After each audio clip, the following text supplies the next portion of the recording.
Are you ready to elevate your sports experience? Dive into the world of live sports like never before with Sports Plus PH. Whether you're a diehard fan or just love the thrill of the game, we've got you covered. Register now at sportsplus.ph. What's up mga ka-Sports Plus? Good evening. My name is Javi Palanya. Welcome to another edition of SPNation. This is episode 36 of Season 2. And joining me tonight on a Friday night, I hope everybody's been having a great week so far. On my left side, we have NCAA resident analyst Coach Hammer Martin Antonio. And on my right side, we have former PBA player and a member of one of the Philippines' most esteemed basketball clans, Ayel Banal. Alright, good evening sa inyo guys. Kamusta ang week niyo so far? It's a Friday night. I hope you all had a very fulfilling week so far, heading into the weekend. Friday night, ready to go into the weekend, but nothing better than talking about sports. NBA season is right around the corner. Excited for the topics tonight. NBA season. That's right, and dahil nga the NBA season is right around the corner, opening night is gonna be on October 22, which means it's gonna be on October 23 dito sa Pilipinas. That's gonna be on a Wednesday. We have Boston going up against New York, and then it's Minnesota going up against the LA Lakers in the West Coast. That's gonna be an exciting doubleheader to open up the NBA season. All right, let's get to know our topics for today. Dahil nga opening ng NBA in just a few days, usapang NBA tayo for this edition of SPNation. Let's check out the topics for tonight's episode. First, of course, who made the best move in the East? Ang daming mga teams na gumawa ng mga signings, na gumawa ng mga trades. Malalaman natin mamaya. We're gonna break down some of the big moves in the East and which of them were able to make the best decision in that conference. Second, of course, the Celtics winning the championship last year, having the best record in the league. Will they dominate once again this year, especially in the Eastern Conference? And lastly, Barack Obama recently just put out his all-time NBA starting five. So that's gonna be a very interesting topic to touch on, especially malalaman natin kung agree ba yung mga panelists natin dun sa all-time starting five ni former USA President Barack Obama. Alright, let's get into it. Who made the best move in the East? Unahin natin pag-usapan ang Atlanta Hawks. Now, the Atlanta Hawks, they were 10th in the East last year, 36-46 record. So they had a good chance of getting the number one pick, and they did get the number one overall pick for this year's draft, drafting Frenchman Zachary Richachier. He is a 19-year-old, 6'9" guy, 200, 205 pounds. Kind of a raw talent, actually. If you ask me, coming out of the French league, he averaged around 10.1 points and had 23 starts. But coming into the Atlanta Hawks stint, Coach Hammer, what are your thoughts on my thoughts? How he will be an impact? Will he be an impact for this Atlanta squad? My number one thought is they got the number one pick. They pick a French guy a year too late. That's the reality of it. If this was a different 19-year-old who was 7'4" instead of 6'9", we would have been talking in a different tone. We're talking about. But he's been showing out, decently in the preseason. Well, it's the preseason. It's the preseason. Now, if there's one thing that you need to understand, all the vets are resting, getting their reps. But when the season starts, when the lights are the brightest, that's when you would see. Again, Zach is a guy that can be a combo forward, can be a small shooting guard. Reminds you so much of a less athletic Boris Diaw. Kasi when Boris Diaw got in the NBA, he was a very athletic guy. He was skinnier than the Boris Diaw that we learned to love when he was with the Phoenix Suns and with the San Antonio Spurs. Raw talent din. Maganda yung feel for the game. But this guy needs a lot more reps. Yun lang naman eh. He needs a lot more reps. They got guys there. And the Atlanta Hawks are in flux. They don't know if they would trade Trae Young and a lot of moving pieces there. But he would get his reps. He would definitely get his reps. Etong si Zachary Richoche, he has become the first #1 overall pick for Atlanta since 1975. And we're lucky to be joined tonight by a former #1 overall pick in the PBA. Ayel, how does it feel, to be a #1 overall pick? I know you know the feeling, but what is it, if you were to make an advice to Zach, ano yung sasabihin mo sa kanya? Okay, so my first draft pick was a technicality. Basta That's weird. It's weird. I'll still take it. But he is very raw. And like what Coach Hammer said, I'm not gonna say anything now, but he will get his reps. Right? He will get his reps. And that's the best thing you could ask for coming into any league. Whether you're the first draft pick or the 55th draft pick, all you need is reps. And for a team like Atlanta, who's trying to rebuild and who's trying to find its identity, I think it would be good for him to start something fresh for Atlanta. And so, did they make the best move? I think they made the right move. There's only 5 choices for you to make the right move there in being the first pick of the draft. And so, is that the best move? It remains to be seen. Who knows? He can turn out to be like a Luka Doncic. Shepherd. Okay, Coach Hammer. Shepherd. Yun na nga. That's what I was gonna ask. If you were the Atlanta Hawks management, who would you draft instead of Zachary Reed Richoche? Shepherd. Reed Shepherd. Yeah. Same? Yes, like just because you can already see like his resume in college and what he proved already. Pero kasi parang repetitive with Trae Young. But Yeah. he has a little bit more size, but we'll see. We'll see. Well, they can move Trae Young somewhere else. They've been trying to, diba? Trying to. Yeah. Okay, before we move on to the next team, I just want to ask, any comparisons for Zachary Richoche in current NBA players right now? Well, 6'9". You said earlier Boris Diaw, Hindi, right? pero kasi But right now, currently playing. Iba yung Boris Diaw kasi when he was recruited, he was really an athlete, and his lineage, mom niya was an athlete, dad niya was an athlete. So, meron at meron kang ilalabas. But for this kid, tall guard, can shoot from the outside. So, hopefully, he could be as efficient with shooting like Josh Lily. Na matangkad na guard, pero mas may shooting. So, kasi sige, tinatalikuran ng bantay pag-endgame, hindi siya magamit sa OKC. So, we'll see. Ikaw, Ayel, do you agree that the same is I would say kay Coach Hammer? realistically, probably a Brandon Ingram. Something similar length. You can use him both offensively and defensively. But again, many times we've been proven wrong, like Kristaps Porzingis, like Luka Doncic, and so it's just exciting for us basketball fans. Yeah. All right, well, so we're gonna find out if he really is gonna make an impact in just a few days. The Atlanta Hawks will have their opening game also next week. Let's move on to the next team. The Orlando Magic were able to sign veteran Kentavious Caldwell-Pope, who last year played for the Denver Nuggets, an NBA champion already with the Denver Nuggets and the LA Lakers. And this is a guy who is only 31 years old, has decent career averages, 10.1 points per game, and also a very good three-point shooter, a constant starter on the teams that he was in. The Orlando Magic last year, they finished 5th in the East behind number 3 Milwaukee Bucks and the number 4 Cleveland Cavaliers. They were able to take the Cavs to a 7-game series but fell short in the end. Coach Hammer, your thoughts on this signing of KCP? I like KCP. Ever since he started in UGA, he has a dynamic athlete before, developed a shot, vet, knows how to win, knows where to fit in. You can use him as a defensive stopper in the end game, floor spacer for Paolo Banchero, Wagner, and Cole Anthony, Jalen Suggs, for those guys. Kasi yung identity ng Orlando Magic is they are a switchable team. Mahilig mag-green.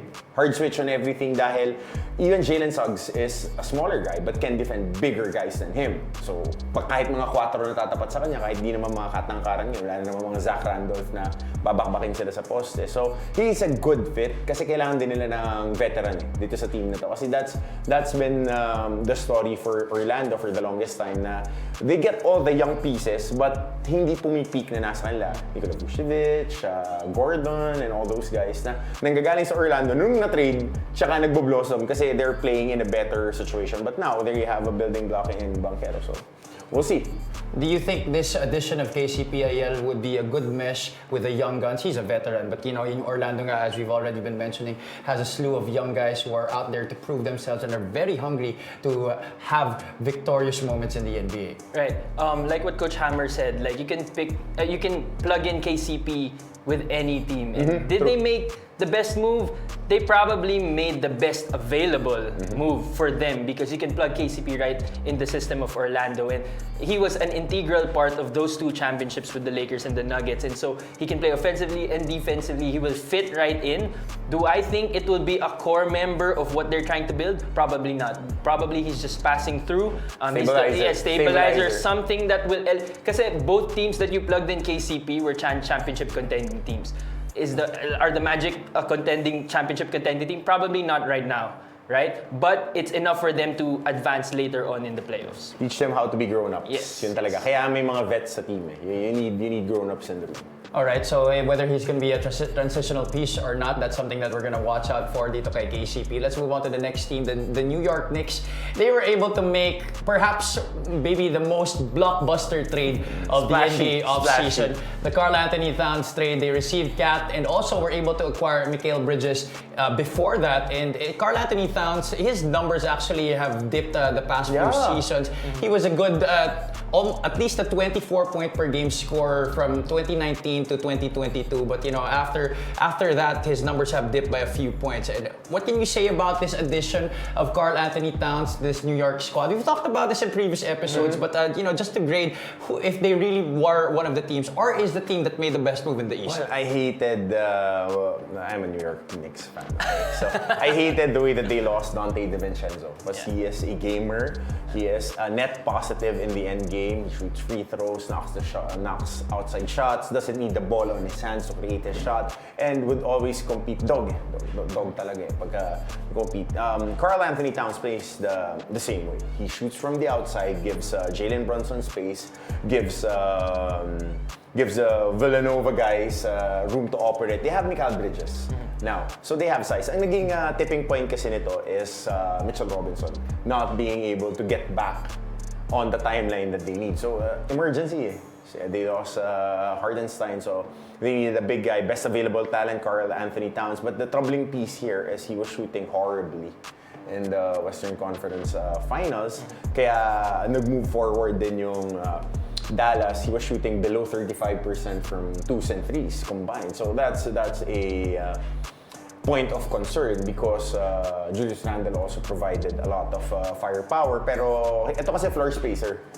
Hihingin lang sa kanya maging rim protector, which he had trouble because he was one of the most foul-prone guys in the NBA. So, alam mo, mga report card nito needs to be seen. So, we'll see. He is a good talent on paper, but how he would gel with New York Knicks is, hopefully, he would be a perfect fit. This guy is only just 28 years old. Do you think he's here to stay with New York? Definitely. A couple of episodes ago, this is what we talked about now, and I picked the Knicks winning that trade only because of a couple of things. He's from New York, right? He's from New Jersey, so they've been wanting him for a long time. So to answer your question, yes, I think he is here to stay, depending on not whether the Knicks would trade him, like the Minnesota Timberwolves traded him out of nowhere. But when it comes to Julius Randle, I think they made the best move in the East, for me personally, because when it came to Julius Randle, he felt out of place with the Nova Knicks now, apart from Michael. The version 1. And so I think being able to raise the stock of someone who's like a Dante DiVincenzo, who only really flourished because OG was out, and now that they have Mikal Bridges, you just can't. You have to pick who you're gonna play, and so I think Karl Anthony Towns is a better fit right now with the way Jalen Brunson is playing compared to Julius Randle. I would have waited a little bit more. I would have waited and let the Houston Rockets play the first month or two, and then inquire about Şengün. Because when he was out, the Rockets were balling. Yeah. So he might have been a trade a piece, provided he has a bigger salary than Cat. But again, with an expiring deal in Julius Randle, you could have saved Dante DiVincenzo and then played for that Şengün piece. Tinitignan ko kasi, sino ba yung mga available na 5 guys? Valanciunas, yung bagong free agent, Steven Adams is in Houston. So sino yung pwede lang plug in, that would be a rim protector, enforcer. Ang kaibahan lang kasi, si Hartenstein was able to engage the offense because he was a very good passer. Right. So sino yung pwede mong iparallel doon na bata na magiging affordable, na magiging trade piece? Kasi si Jabari Smith, when he was playing the stretch 5, that's when everything clicked. And of course, ngayon, natagnan, third pick is Reed Shepherd. You want to play a smaller type of ball with the Houston Rockets. So on the West naman yun. Pero tinitignan ko lang, Deadly. sana ito yung kinantay ng Deadly. So, di ba? Kasi ganun yung hinahanap nila eh.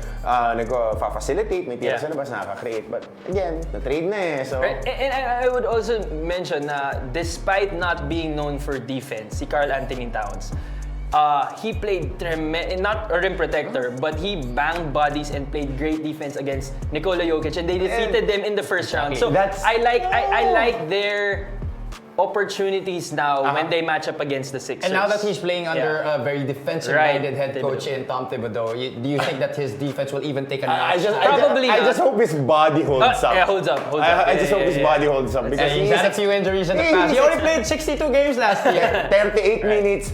On the minimum.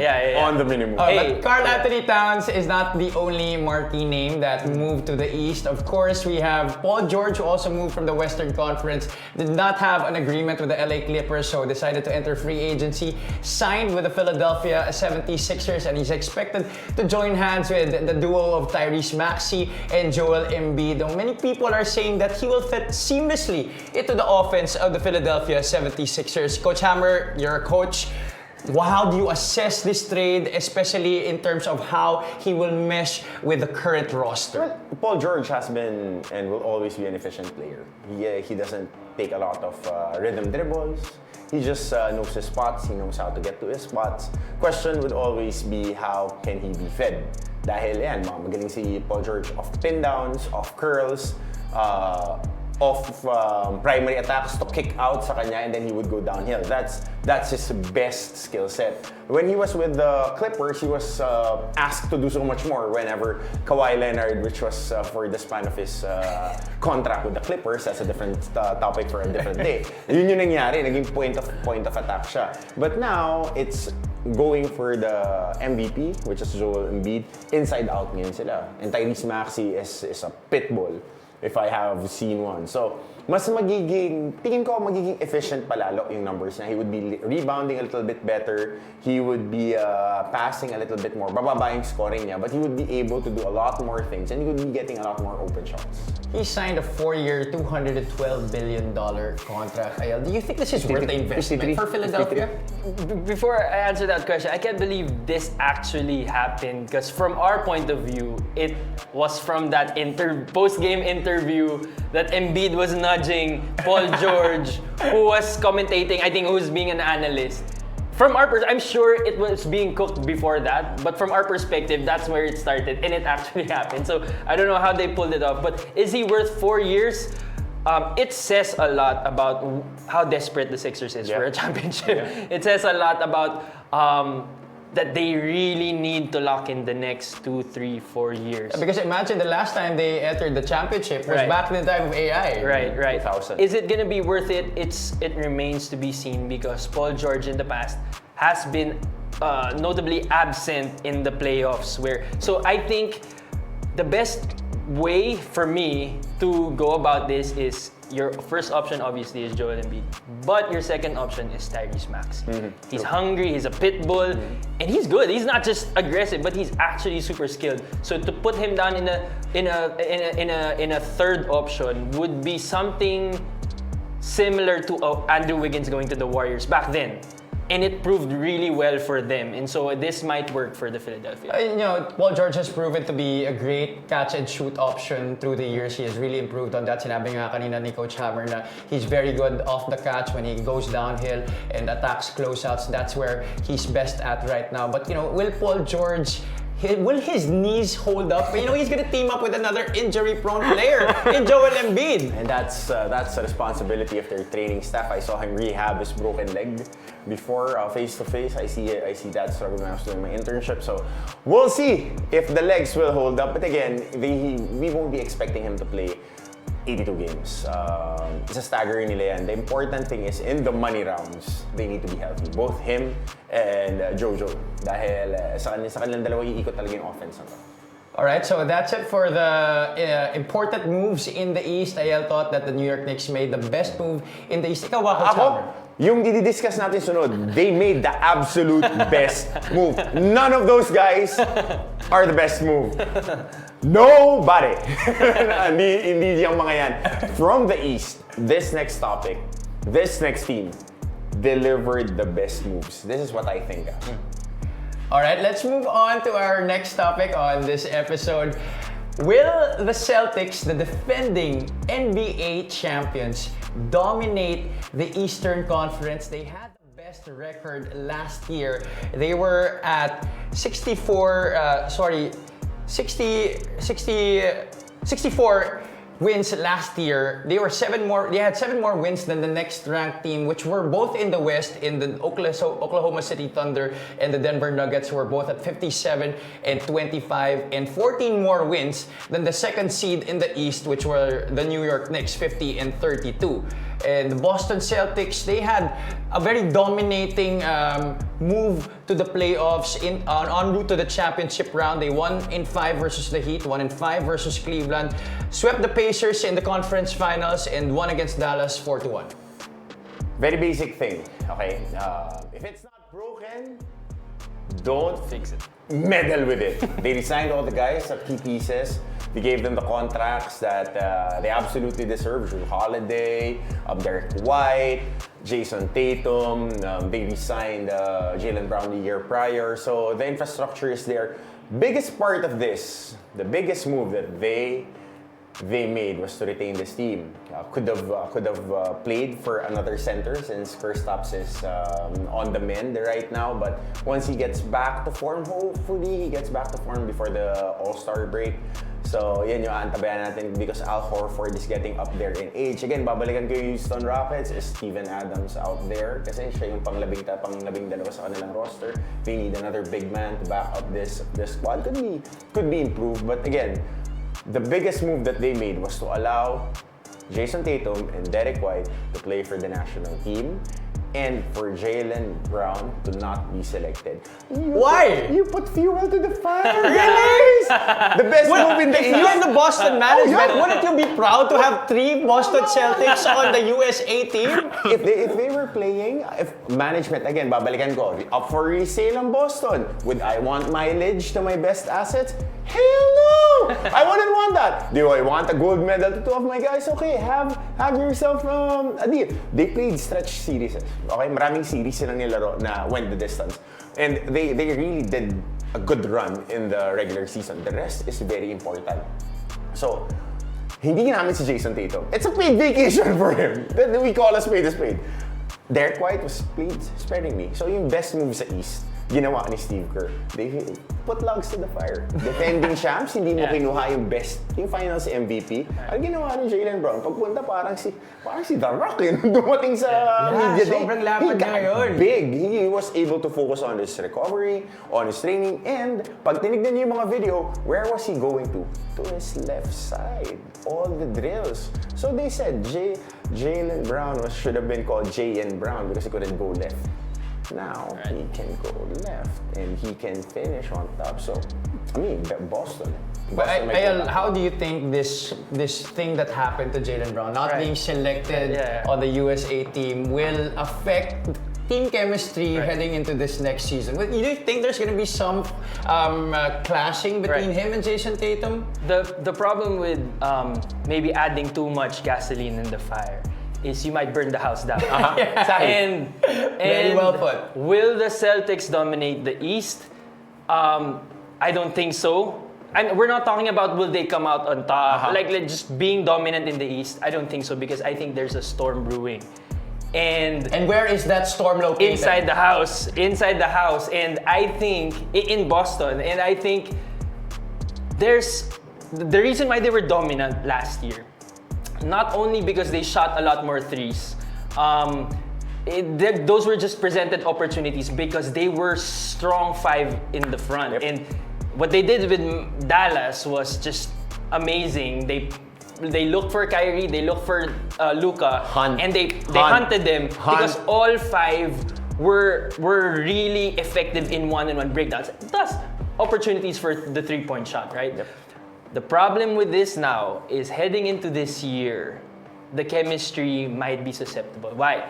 Jason Tatum, you're arguably the best player, has won an NBA championship, got snubbed the Finals MVP, won an Olympic gold, and yet he still feels like he's not getting the credit he deserves. Okay, now it's becoming about you. Jaylen Brown came out of the off-season. Like, what is the chip on his shoulder? Against who? To prove that he belongs. He deserves to be what? The number 1 guy. And so that's my biggest problem. It's similar to the Warriors, the Big 5 when KD and Draymond Green, and they had issues. It still spilled over, and that's probably the biggest threat to the Boston Celtics this year, is the Boston Celtics. So within their team, are they going to be able to keep it together with all of us coming up and rising to the occasion, or is it going to be you, or is it going to be about individual? But just a quick follow-up to that, Ayal. Do you think this is going to be a little bit similar? You already mentioned to the Warriors, but do you think this could be also similar to the clash that Kobe and Shaq had when Kobe was already rising up the ranks? Only similarity I could see was if they don't make it work or aren't successful this year, someone might leave. Someone might leave. Only. They're at that point already. They have 60 million reasons to stay. And then, you know, so, I mean, at the end of the day, I hope that they're not like the Bucks, that they were there for the longest time and then they won one and then never came back. So there is a possibility that the Boston Celtics might repeat that route. So who knows? Who knows? All right, last question for this topic. All right, I'm just gonna ask Coach Hammer, what is gonna be the biggest challenge for Coach Joe Mazzulla, other than the chemistry issue that we've already been talking about? But other than that, what is gonna be the biggest challenge for him to work on heading into this season? Boredom. Who will punk the Boston Celtics from the East? I mean, look at the rosters. Who will contend with them? Akala ko kanina yung storm na sinasabi ni AL, yung storm na galing New York eh. Hindi pa. Kulang I mean, kulang. you have 5 guys, and Al Horford's sneak will hang on, and he is in tip-top shape. He can bang with those young bucks of the New York Knicks, and can they bang with Jason Tatum and Jaylen Brown? That's one thing. And the biggest and best glue guy right now in the NBA is Jrue Holiday. Yung pa, gold medalist din yun. Tatlong Boston Celtics. That's right, 3 Boston Celtics. Again, ako naman kasi, ang laging titigan, can they dominate the East? Who will punk them from the East? I mean, if Chris Middleton was 2020 Chris Middleton, baka maging contender. And if Dame Time wakes up on time, they might be the contender. And if Joel Embiid's knees and Paul George surgically repaired leg can withstand the pressure. Kasi iba na yung laro ngayon eh. When yung Pacers nahilo eh. Di ba nung kalaban nila? So we'll see. Ako, ang biggest question dyan is kung kaya ba nila maging stay locked in. Yun yung pinakamahirap eh. Kahit sila Jordan, di ba? Nung Last Dance, sinasabi yung pagiging focus from start to finish. Yun ang pinakamahirap. Kasi pag playoffs time, you qualify there, you get home court advantage, all bets are off. Execution in. But yung throughout the 82-game season, you gotta stave boredom off. So it's very interesting because our 2 panelists have differing takes on this. Coach Hammer thinks that the Celtics will dominate the East, while Ayal doesn't really believe so. But you think they're still gonna end up on top, like number 1? Yes, they're very strong. Parang balance yung 5 balance nila eh. It's not about one. Basta nandun si Peyton Pritchard, balance yan. Alright guys, chime in on this, comment your opinions, pati na rin dun sa ating unang topic. We're gonna try to read your comments right after our discussion. Let's move on to our last topic. It's gonna be a very interesting topic. Former US President Barack Obama came out in an interview and revealed his all-time NBA starting 5. And that starting 5 consists of, he said that he was from Chicago, so naturally he would pick Jordan. And then he said the best shooter, bar none, in basketball history, Steph Curry. He would have LeBron play the point forward. And then he would have Hakeem the Dream Olajuwon at the 5 spot. And then he said he said, quote-unquote, the most efficient scorer in NBA history, Kevin Durant, will play the 4 spot. Coach Hammer, your thoughts on this? Do you agree with former US President Obama on that? Mr. 44's starting 5 is very good. Ikaw ba anong starting 5? All-time starting 5? Wow, ako? Siyempre, Jordan, Kobe on the backcourt. And I like LeBron as my point. Then I get Shaq, of course. Year 2000, Shaq before he went for the back-to-back. In year 2000, All-Star Game MVP, regular season MVP, Finals MVP. Most dominant form of Shaq before he ate all those burgers. And on the power forward, dun ako medyo fence kasi kung anong rules ba yung lalaroin. Yeah. Oh, di ba? Kung anong rules yung younger. Kasi if you're going with the big guys, of course, I'll pick Hakeem Olajuwon. At that 4, when he was with Ralph Sampson, early 90s, number 1 guy with blocks and rebounds. If you're playing the smaller ball, NBA na ngayon, I would pick Tim Duncan para switchable ako dun sa 1, 2, 3, 4. But again, Jordan, Kobe ako. Kevin Durant, most efficient. Pabantay mo kay Jordan yan. Titignan ko lang mag-edit. We're very excited also to know your all-time starting 5, guys. But how do you think this starting 5 ni Barack Obama would mesh well on the court? I think this is a perfect fit. Especially with, let's say na lang that we're playing with the rules of today's game. Right. Chemistry-wise, it's a great fit. Because you already know who the ball is gonna go to, right? And who? And who might that be? Number 23, right? If there is any doubt, is there any doubt that it will go to a different player? And Steph Curry would probably LeBron will play the role of Scottie. I'm just liking it to MJ's team. And Steph Curry's role would be Steve Kerr, Paxson. So you kick out when double team comes. However, I still don't think, and again, this is a lot, being a die-hard Steph Curry fan. I just think that I wouldn't put him there. Again, sinabi ni Barack Obama na, my friend, ganyan, ganyan. So, Steph Curry, he is the best shooter. And I am the biggest Steph Curry fan ever since he was in Davidson, right? But I wouldn't put him there because I would put LeBron at the 1. Oh, same. LeBron at the 1. If he's gonna facilitate, then just give him the. And are we talking about peaks? Yeah, I'm gonna pick Miami peak players Heat, already. Miami Heat LeBron. 2011. No? That can guard a point guard. Like, plus he's never gonna get to wear the number 23 anyway because MJ's there. So he's definitely gonna have to wear the 6. So, and my designated shooter would be prime OKC KD. Right? Prime OKC KD. Also shift mo siya small forward. I would take out Hakeem. I would put, ito hot take to, Giannis at the 4 and Shaq at the 5. Giannis and Shaq on the same team. So I will play his team. I will play his team. Okay. All we will do is run. And I'm not talking about Shaq na 03 Shaq. I'm talking about 01 Shaq that was running. Not 03 Shaq na talagang drop before all the coverage. burgers, Shaq. So 01 prime Shaq that was also running the floor, right? So I like that length. And you put LeBron at the point na wala ka nang gagawin, defense, facilitate. Yun talaga yung position niya, no? Yeah. Para lahat tayo, LeBron is a point guard. I mean, that's how we started, and that's how we all thought that he was gonna end up to be. It's just that, there's a lot of great point guards that played also around him that wanted to play alongside him. That's why he had to slide down to the forward spot. But it doesn't actually make any difference because he has the ball majority of the time anyway. Okay, so Ayel, your team was Shaq, dominant Shaq, 2000 Shaq, Giannis at the 4. Okay, and then you had LeBron, KD at the 3. KD at the 3. MJ at the 2. MJ at the 2 and LeBron at the 1. Ako, LeBron, MJ, Kobe. For that, I'll go Hakeem, young Hakeem. This was before championships Hakeem when he was crazy with goggles, and then Shaq. Same year na Shaq. Okay. My only problem is that I don't think Kobe and LeBron and MJ would match. Ako. Magtatalunan sila. Akin na bola. Feeling ko magde-defer si Kobe. And he would play that Team USA role na, depensa ako. Run through Pau Gasol style.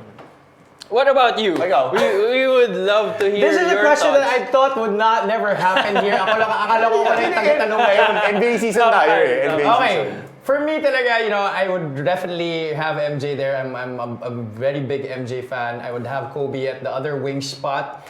And then I'm gonna put Magic at the 1. And then at my 4 spot, I'm gonna put Tim Duncan, and then at my center, it's gonna be Kareem Abdul-Jabbar. Oh. Barbecue chicken! Barbecue chicken! You like that? I mean, it's not really a very physical five compared to the other teams. The most efficient. But you know, in terms of scoring points, we're definitely gonna get buckets. We're gonna score maybe 140, 150 a game. That's for sure. Sixth man. Sixth man. Ito yung maganda. Yeah, sige, okay. Six man. Six man. Six man. Parang meron tayong libero. Oh. Wala na eh. Automatic. Sayang walang 6 man si Barack Obama eh. Sabay Automatic yung interview, 6-man go would be Kobe. Kobe. So automatic. Yeah, actually, he would be the better 6-man pag all-time na yung pinapag-usapan. Ikaw, Coach Hammer. Go with my boy Russell Westbrook. Wow! I wanna go crazy. I want Russell Westbrook in that game. No! Just shouting and going crazy whenever he gets in. Yeah, all that crazy energy. I off need the that. bench. I need my boy Russ there. Biggest Russell Westbrook believer. I need craziness. Parang di ba, parang yung Monsters corollary na, yung Monsters pag dumating baka meron silang 5-1 na gwardiya na kakarap. May Russell Westbrook kami! Bahala ka na dyan. Meron na akong 6'10 Russell Westbrook in Giannis Antetokounmpo eh, diba? So yun na yung Eurostep mas mahaba. Depends. Ay talaga yung mga kumakrush ng boards. Tapos yung feeling niya siya yung pinakamagaling kahit nandun lahat yung ngayon. Yeah, that's the energy that he needs off the bench. If you're gonna go and come off the bench with that type of all-star starting five, then you're definitely gonna have Russell Westbrook have that kind of energy. And hopefully he has that energy when he goes to Denver na pag-uusapan next week. Alright guys, we'd love to hear kung ano yung version nyo ng all-time starting five. Agree ba kayo dun sa version ni Barack Obama? Agree ba kayo sa version ni Ayel? Agree ba kayo sa version ni Coach Hammer? At agree ba kayo dun sa version ko? Kung hindi, i-comment nyo kung ano yung version nyo ng all-time starting five ninyo. We'd love to hear about it. Alright, and that's it for our topics for our episode tonight on a Friday night, episode 36 of SPNation. We have 5 comments that we're gonna read. Susubukan natin na bigyan ng feedback yung each of those 5 comments. Let's get down to our first comment. Sabi, Boss James Velasquez, pogi na to. Sana lang healthy point PG and Embiid or else walang magbubuhat si Tyrese habang naka-street clothes yung dalawa. Naka-Kobe ko sa kapatid jersey yung tinatype na yan. Pero I mean, tama eh. Kasi mahirap eh. Joel Embiid is not a spring chicken in any means, okay? So, nakakuha na siya ng consolation MVP. Hindi ako naniniwala na MVP siya. But again, health yung pinaka-important. I think they have Andre Drummond again, diba? Yeah. They signed Andre Drummond, which is, I think would be a better fit for Tyrese Maxey if you're asking me. Kasi si Tyrese Maxey needs the lane eh. He needs space to operate and perfect nga si Andre Drummond na pamalit. Kasi crash boards, meron ng outside shooting, nakakatira na rin sa labas si Andre Drummond kahit passable trait na sa kanya. So, we'll see. Tama. Yun yung health naman talaga eh. I can only speak through experience that champion teams are built by the healthiest bodies. Your best ability is your availability. Yep, that's something that you always like saying. And you know, that definitely is something that you have to have because if you're not there, how can you win? Right? Pagka-absent ka, pagka-baldado ka, mayroon manalo. Walakpakan na lang, ikan lang ng bonus. Maraming salamat, Boss James Velasquez, for your comment. Let's move on to the next one.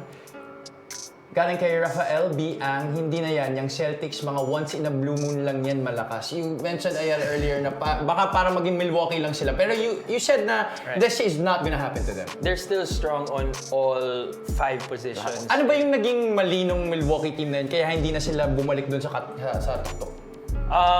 Well, one, injuries ni Middleton. And I think what you were saying is complacency. For having been there in the almost space for so long, when you actually win, although winning is addicting, you can't help but feel some sort of relief. Yeah. Unlike other teams who were peaking at the right time and won, they were hungrier. Ito, ilang beses na si Boston na nandun lang, finals, ganyan, Eastern Conference Finals. nakatikim na, it might be like, and they're young, di ba? We will have many opportunities in the future or whatever. So that might play a role. We'll see. That's why, having a dynasty in the NBA is just really crazy because, you go to the NBA Finals 6 times and you win all 6 times. You find motivation for each of those 6 times in an 82-game season every year. That's tough. You just need to be a psychopath to win that much. Pero in reality, Coach Pat Riley coined this term, the disease of more. You want more accolades, you want more money, you want more shine, and winning cultures. So, nakita natin yan sa Golden State recently, itong recent dynasty nila, na kailangan yung egos medyo mababa. And I think, personally lang to, kasi they have smart guys. They have guys who are humble enough to be level-headed in Jason Tatum and Jaylen Brown. Silang dalawa yung pinaka-crucial piece dito. Si Jaylen Brown, pang-mensa yung IQ eh. Tsaka mataas yung EQ. Ang kanya, gusto niya ibalik yung black stock market. Okay lang yung basketball, it would take care of itself eh. Pero yung they're trying to build something special in that Boston squad. Yeah, at the end of the day, wanting more is something that it's just part of being human nature. Yeah, human nature. All right, salamat Rafael Biang for your comment. Let's move on to the next. CJ Reponte says, kung best move for me, si Kat. Since mas marami na siya kasamang magagaling na guard, although sayang yung Timberwolves, pero I think mas mag-fit siya sa New York. I mean, I'm pretty sure he actually was very vocal in saying that he was devastated to leave Minnesota. Anthony Edwards also, ang grabe na yung bond na nabuo nila, especially after defeating the defending champions, moving on to the Western Conference Finals. But this New York thing is something that he is welcoming and something that is very refreshing for him since taga doon naman siya. Be a pro. Be a pro. You get traded to a contender. Buti nga trade siya sa contender eh. Di ba? Pag si Danny Ainge yung nag-trade sa'yo, gusto ko pumunta sa Boston. Galing ka sa, padadala ka sa Toronto. Yung mga ganun, yung mga hindi contender teams, di ba? Mga Detroit. Mapapakamot ka na lang ng ulo. Pero these guys are paid handsomely and he's going to a situation that he would be maximized. Definitely. And you can see in the preseason games, his energy is good. His energy is good. Better than what I thought he would take kasi he had some really tough experiences over the years with loss of family, with COVID, and so he's taking it really well. Siguro it goes well for him that he's playing for the home team. Ang magiging question dyan is once he has a bad stretch, every player has a bad stretch, can he handle the media swarm that is New York? Biggest media market in the world. And if you're under the scrutiny of those guys, I mean, Patrick Ewing can say something about that for the longest time. So we'll see how he would handle it. And yes, Jalen Brunson and those guys. Yeah. I'm very impressed with the body language that he's been showing in sa mga preseason games na nilalaro niya ngayon. It's really nice to see that, he embraced what was given to him and now he's looking forward to the challenge of playing for one of the more highly scrutinized franchises in NBA history. Pwede naman one of the more storied. Sorry. Pero natapos yung story. Phoenix fan pala ako nakatabi. Natapos yung story sa kay Phil Jackson. Si Willis Reed pa rin yung kwento, pero maganda yung nilaro nila last year. So. Yeah. Almost hindi na sila na-injure. Layo na agwat na Willis Reed tapos yun. Yun, ganun kalayo. Two generations. Hindi kasi diba, Willis Reed, and then yung final sila Pat Ewing, the John Starks game, and then yung finals na nila Marcus Camby. Allen Houston. Alan Houston, Marcus Camby, Lateral Sprewell. Tapos and then Jaylen sila na. Carmelo Anthony, yung one season na nag-6 man si J.R. Smith. And then ito na. So, kawawa naman yun. Different iterations of Knicks throughout the years. Kasalanan yan nung Golden State. Number 8, nakuha si Steph before. Nagbuo yun lahat. Naging Jordan Hill Alright, thank you so much, CJ Reponte. I think we have 2 more comments remaining. Let's get to the second to the last. Voice strings. Kaya lang naman nanalo sila last finals kasi madaya mag-call mga ref. Timberwolves dapat panalo last season. Talo Boys, your take on this. Talo So, what he's saying is Wolves should have won against Mavs and then they would have won against di mabanta yun Di makadepensa, tapos di sila makashoot Less than 35%. Pero kasama talaga yun Walang magaling na referee. Yan naman yan Kahit sa kabilang team, walang tamang tawag. Laging walang foul, laging walang violation. Ganyan po. Pagkabila kayong fans, at nang gagawin ng kalaban nyo, hindi tinawagan. Is there any foul in your career that you agreed on? Meron naman. When Yung I'm mga trying sinabi to- galing sa bench, situational Meron naman. Pero if we're talking about refs, doon tayo sa kabila. I-slow zoom natin. I-slow zoom natin. Akala mo, nasa PRC na yung mga referee natin sa Pilipinas, sa dami ng review eh. Tapos yung review, tapos yung bar exam Tapos yung board exam last week I think we're gunning for a record in terms of reviews here in the Philippines. Lahat ng liga talaga, grabe. Dapat siguro pag nagpa-test yung FIBA, yung mga referee natin, pinakamataas yung score pagdating sa review.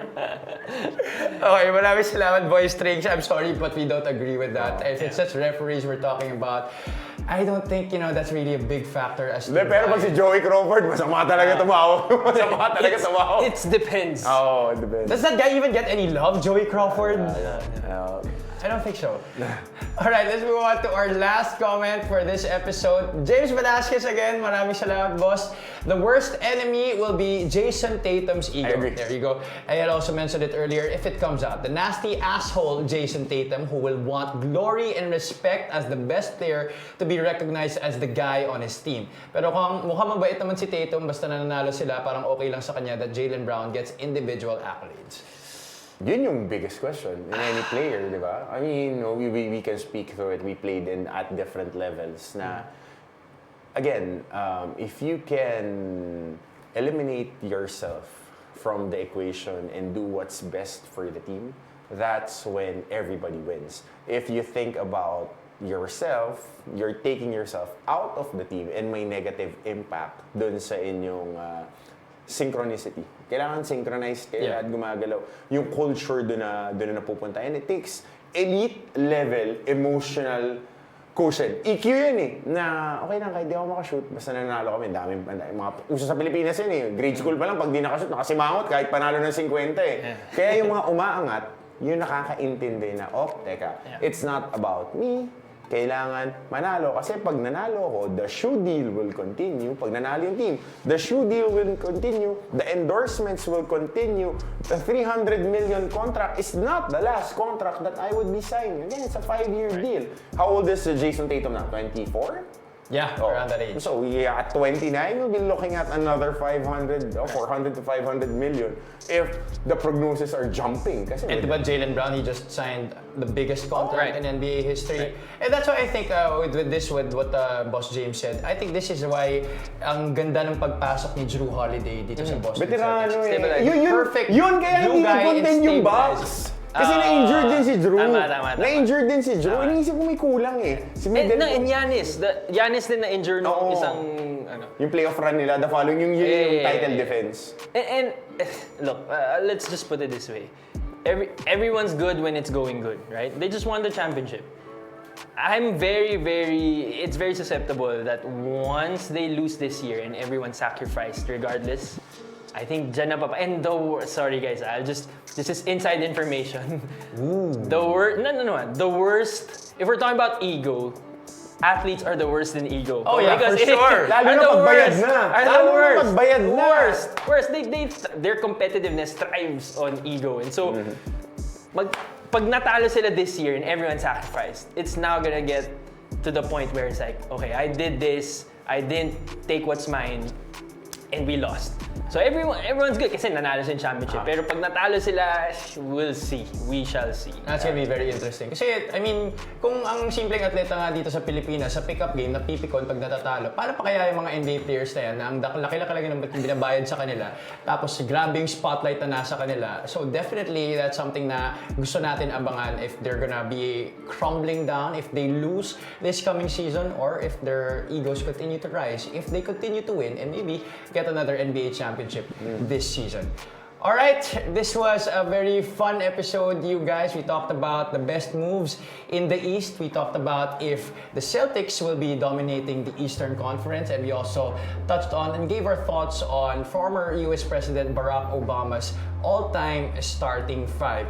Who made the best move in the East? Sabi ni Ayel, New York did. Who made the best move in the East? Coach Hammer said Boston did. And that's why he thinks that Boston will indeed still dominate the Eastern Conference and the league, while Ayel thinks otherwise. Ang ganda na naging balitaktakan natin dito kasi differing opinions sa ating mga dalawang panelists. And for Barack Obama's starting five, we put in some different tweaks in our own personal way dun sa kanyang all-time starting five. Again, thank you so much again for joining us for Friday night's edition of SPNation episode 26. Don't forget to follow us on Facebook and on TikTok for Coach Hammer, Martin Antonio, and for Ayel Banal. This has been Javi Palanya saying happy weekend. Ito po ang SPNation. Good night. It impacted other people worse than it did for me. I still got to play for Gilas. Like even my brother, for example, like he was at home for like 3 years. He couldn't play because 2 or 3 years because of the pandemic. Like the UAAP didn't start.